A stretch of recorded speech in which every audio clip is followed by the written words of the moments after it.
My parents had me, and soon after, they divorced. My parents' divorce was not amicable. I, a teen female, don't know all the details, obviously, but I know that bad blood exists on both sides. And if you want my suspicions, I think they divorced so badly because my dad wanted to set up his own business, but my mom didn't want that to happen right after me. My dad owns his own business. Actually, he owned two, and the first one he had to close up. The first one he started right after the divorce, which is why I suspect what I do. My dad has also complained once or twice that my mom never supported him. So there are issues between my parents. When I'm with my mom, you would never know it. She does not vent about dad, badmouth him, or try to hide that they were married and had me together. She has some photos of us before the divorce in our living room, among the rest of the family photos. And while I have issues with my stepdad, and he's not my favorite person ever, he has never complained or tried to erase the fact he married a woman who had a kid with someone else. He never got that part wrong, despite our issues. But my dad's house is so very different. It got worse after he married my stepmom. I'm not supposed to mention my mom at all. They don't let me have anything there that my mom bought, even my favorite plushie that my mom bought me as an infant. I can't have a single photo of my mom or my half-siblings on her side. I used to have a little pinboard of photos, and my dad and stepmom went into my room in the past to remove all traces of my mom. My stepmom even said she burned the photos of mom. They have told me in their house they do not want to see my mom, and my room is not a compromise. So of course I don't like being there. I spend 50% of my time here and know the courts won't let me stop coming, and they would punish my mom if I stopped. The judge told my mom if she didn't force me to go and stay, she would pay. After our last attempt a few months ago, Dad started telling me I don't treat my room like my room, and I don't act like it's my home. He asked me why I wanted to leave our home. On Sunday, my dad and stepmom told me that I acted like I was a guest in their house instead of part of the family, and that it was my home. I told them that it's not my home, it's their home. I told them I couldn't mention my mom or keep a photo of her in my room. I can't do whatever I want with my room like they claim. So no, all that means that this was never my home. I told them I'd been a guest here half my life, and that's all I would ever be. They told me I was being melodramatic, and my stepmom called me manipulative. Am I the idiot? Not the idiot. Of course that isn't your home. Home is where you feel loved and safe to be yourself. It's where you're supposed to let your walls down and relax. But how can you possibly do that when you have to constantly police your own words to avoid mentioning your mom? How you feel is 100% valid. It's not melodramatic. They shouldn't ask questions they're not prepared to deal with when answered. They should ask you how they can help you feel like it's your home, not blaming a child for feeling detached. You're absolutely right. It's not your problem that they can't see it. If they spent less time hating on your mom and more time trying to build a relationship with you, maybe things could be different. My stepmom even said she burned photos of mom. That's not normal behavior, by the way. Does the judge know the conditions at your dad's house? Stepmom burning your family pictures, etc. See what happens if you burn her stuff. Right? The wedding photos need to go. They offend the daughter. Since it's her home too, burn them and see how she likes it. Geez, don't do that. But can you imagine the look on stepmom's face? People who are that cruel, like your stepmom and dad, and delusional about co-parenting a teen, should not be given 50-50 custody. Don't let them gaslight you into thinking you're the problem here. I'm so sorry you have to go through this. My sister, 24, is really upset with me, a teen female. Recently, I bought a few new pairs of jeans. My normal size used to be about a 30, but over the course of a few months, I lost a lot of weight, and my size dropped to about a 25 or a 24 depending on the brand. My sister had always been the skinnier of the two of us, so whenever she gained some weight, she would borrow my jeans because she was too fat to fit into her normal pair, a 26, and my clothes were the only things that would fit her without her going out to buy new clothes. Yesterday, I went to the mall with my friends and bought some new clothes because the majority of my wardrobe no longer fit me. I bought a few tops, shoes, and 3 pairs of jeans. When I got home, I put the clothes in the washer and went to my room. After about an hour, my sister walked into my room visually upset, holding my jeans. I noticed she was carrying them and apologized to her because I assumed that they were done for a while, so I was hogging the washing machine, and perhaps she wanted to put her load of clothes to wash. When I went to grab them from her, she stepped away, not letting me take them. I asked her what was wrong, and she asked whose jeans these were. I told her they were for me and took them from her arm so that I could put them up to dry. She replied by saying they're way too small. I answered by saying that they fit me very well, and I had already tried them on at the store to make sure. She scoffed and said, "Well, they won't fit me." I blinked and replied, "Sorry, I guess you'll have to wear yours."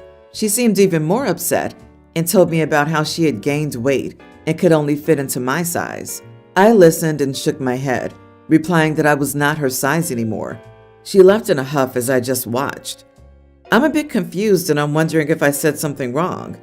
A few hours later, she texted me that I shouldn't get used to my body right now because it was just puberty helping me and that I would gain all the weight back quickly. I don't know how to reply, and I'm honestly a little concerned that maybe I was too insensitive about the situation. So, am I the idiot? For someone with such great clothing and size advice to give out, you'd think she'd just buy clothes in her own size. You did nothing wrong. She seems insecure about the changes in your size. Unfortunately, this is an example of someone who can't just be supportive of you without comparing yourself to others. A 24-year-old woman is capable of buying her own jeans. She shouldn't depend on her little sister to provide her with them. Let's be honest, it's not about the jeans. It's about OP being the skinny sister now. Sister is mad jealous that OP has lost weight, and she has gained. Your sister's having difficulty adjusting to your weight loss, but her body issues have nothing to do with you or your clothes. You don't need to buy your clothing for her. Update. Thank you guys so much for your comments. I'm reading everyone's responses, and I now believe I didn't say anything wrong. I do feel bad because my words were just triggering for her. I haven't thrown out any of my old clothes because I was planning to sort through them to see what I can keep and what I can donate. I'll take some clothes out for her and see if she wants them. The last message she sent me was a little questionable, saying, "You're going to get pregnant." I'm completely lost on that comment, but maybe that was for someone else. I'll give her the clothes tomorrow because I know she has some stuff to do the rest of the week and needs something to wear. I love my sister, and I hope she forgives me for anything I did to make her feel bad. My 34 male wife, Olivia, 32, was asked by her sister, Sophia, 29, if she could carry her baby. Sophia has struggled with infertility for years, and she and her husband have been wanting a kid for a long time. Olivia and I have 4 sons, a tween, 2 kindergartners, and a toddler, and don't plan on having more children. Olivia wanted to do this for her sister and agreed to do it before discussing it with me. After Olivia gave birth to our youngest, she suffered from postpartum depression. I'm worried that this might happen again, not to mention the toll it'll take on her body. I talked with her and told her my concerns, but she got defensive and began yelling at me, telling me that I'm a horrible person for not wanting to help Sophia and her husband after they'd struggled for so long. I told her that I wanted them to be able to have a kid, but other options didn't involve her. She shouted some more and stormed out of the house and didn't come back until the morning. I messaged Sophia's husband, Dean, as he and I get along really well. I told him how I felt about the situation, and he completely understood and told me he'd talk to Sophia. He messaged me later that night and said to me that he had tried to change Sophia's mind, but she wouldn't listen. When Olivia came home from work that night, she stormed up and slapped me. She told me that Sophia said that Dean didn't want to follow through with the plan because of me, and Sophia was really upset about it.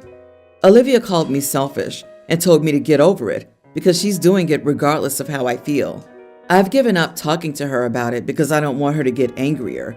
She's been sleeping in the guest bedroom, and I'm pretty sure she's only staying at the house because of the boys. We barely talk, and she doesn't even look at me. I got a message from Dean saying that they got an appointment later this week to begin the process. I don't know what to do anymore. I don't want to see her go through what she did again. I guess there's nothing I can do, though. She's already made up her mind.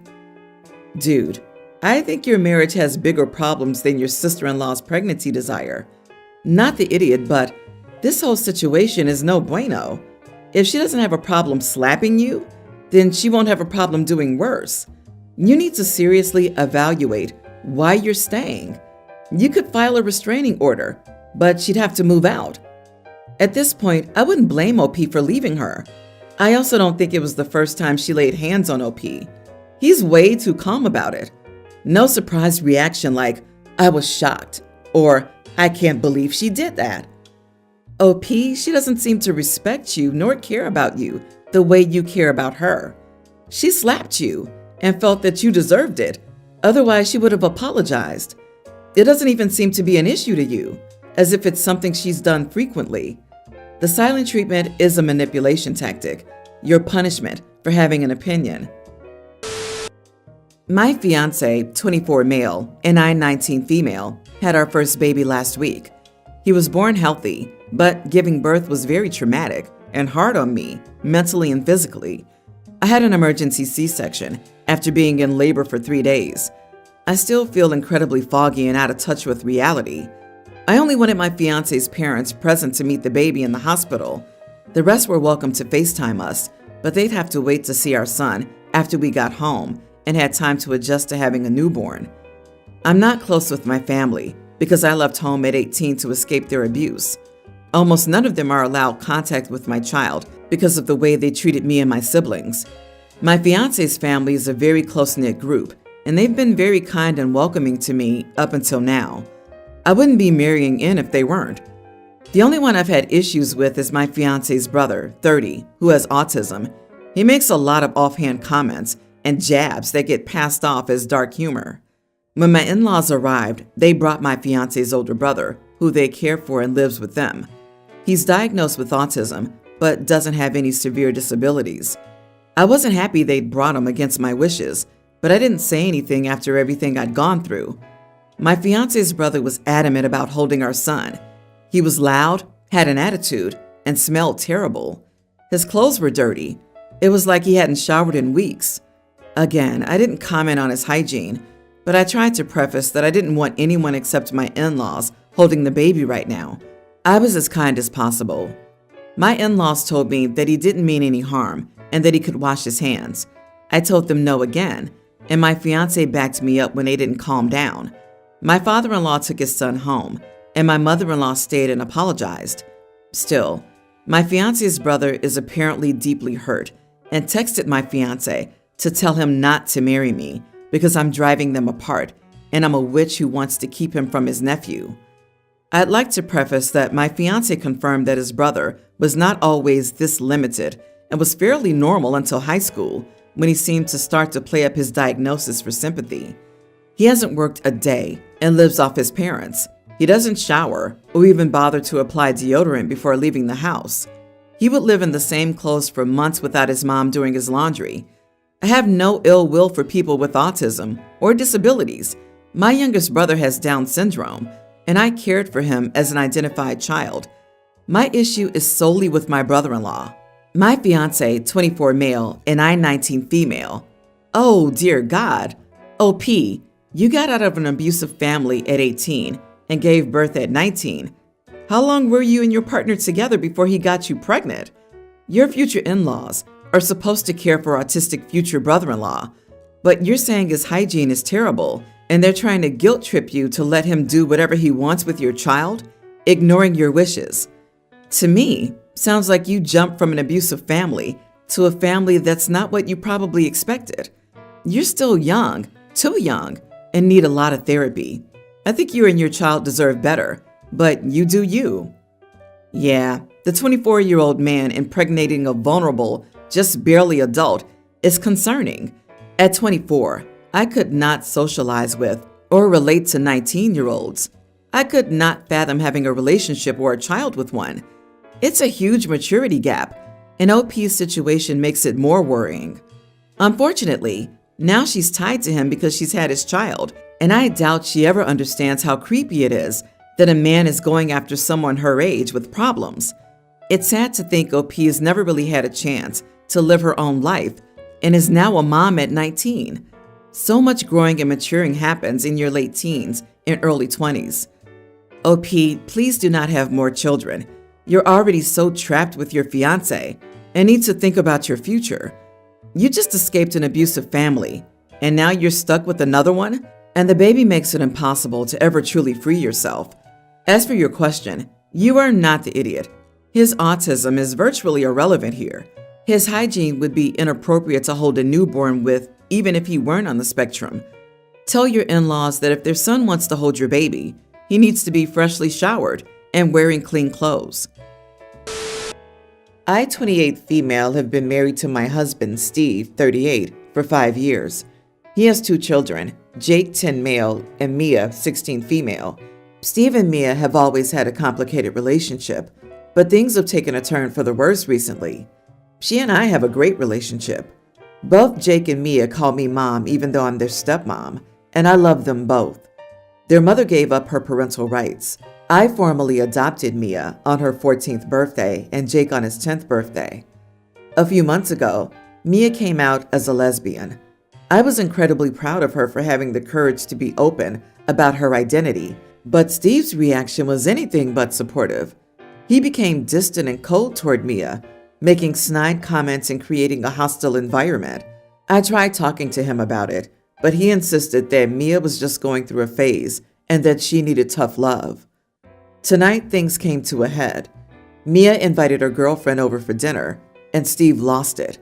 He started yelling at Mia, calling her names and saying she was an embarrassment to the family. He told her she was no longer welcome in our home if she continued this lifestyle. I was furious. I told Steve that he was being unreasonable and that he needed to leave. He refused, so I packed a bag and told him to stay with his brother until he could sort out his feelings. I said, I am the sole owner of this household, and you have no say over whether or not my daughter can stay in the house I own. He stormed out, calling me a traitor and accusing me of choosing Mia over our marriage. I own my house outright because my parents had willed it to me, and I passed away in a car accident 6 years ago. Steve has been sending me angry messages, accusing me of breaking up our family. His family's also been calling, saying that I overreacted and that Mia needs to respect her father's rules. I feel torn because I believe that I did the right thing by protecting Mia. Still, I also worry about the impact this is having on Jake and our family as a whole. I also feel bad for throwing it in his face that I'm the sole owner of the house. Am I the idiot for kicking him out over his comments and for rubbing that I own the house in his face? There's a delicious irony in the fact that he tried to kick his daughter out of the house and got kicked out. Not the idiot. He was being abusive, and it's awesome that you were there to stand up for Mia. Yes, kids need to respect the rules their parents set, though obviously he didn't consult with you on that one. But if a parent's rules include erase a core part of your identity, then there's no way or reason to follow it. Yeah, don't be gay isn't a rule. It's a demand with a threat behind it. I don't even think the reminding him that OP's the sole owner of the house was out of line. It was a very necessary reminder that he isn't and doesn't get to be in control of everyone. He's pouting about being shown that he isn't an all-powerful authority over his household and that he can face consequences for crappy behavior. Exactly this. I love how he was trying to show Mia the door to bully her, only to be the one tossed out of it. He tried my house, my rules, but forgot it wasn't his house. Way to go, Mama, and keep standing up for your daughter. My father was my defender and protector against my wretched mother when I came out as a lesbian. I can't tell you how much it means to those of us who identify as LGBTQ to have family on our side.